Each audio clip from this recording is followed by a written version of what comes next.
पुराने कमरे में सुला दिया, जो काफी धूल से भरा हुआ था। रात के करीब 12 बजे मुझे घुंघरू की आवाज सुनाई दी। मैंने पलटकर फिर से सोने की कोशिश की, लेकिन वह आवाज फिर से आई। चान चान चान। ये आवाज काफी डरावनी थी। मैंने आंखें बंद कर लीं, लेकिन कुछ देर बाद मुझे मेरी नानी की हंसी सुनाई दी। वह एक डरावनी धुन गा रही थी। मुझे समझ में आ गया कि वह मेरे कमरे में नहीं थी, बल्कि बाहर थी, घुंघरू के साथ गाते हुए। एक पल के लिए मैंने देखा कि वह मुझे देखकर मुस्कुराई, जिससे मैं डर के मारे कंबल में छिप गया। सुबह हम सब चाय पी रहे थे और ब्रेड पर जैम लगा रहे थे। मैंने पूछा, नानी कहाँ है? तभी सब चुप हो गए और मेरी माँ मुझसे घबराकर पूछने आई, साशु, तुम ठीक हो? तुम्हें बुखार तो नहीं है? मैंने जो कुछ भी रात को हुआ था, सब उन्हें बताया।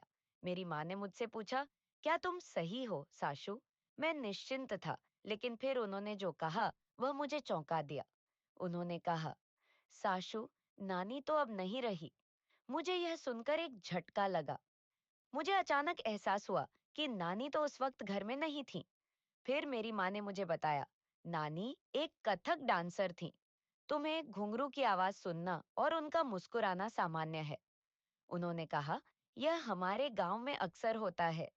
मेरी माँ ने मुझे बताया कि एक बार हमारे पड़ोस की पुष्पा आंटी ने अपने मृत पति को 10 साल बाद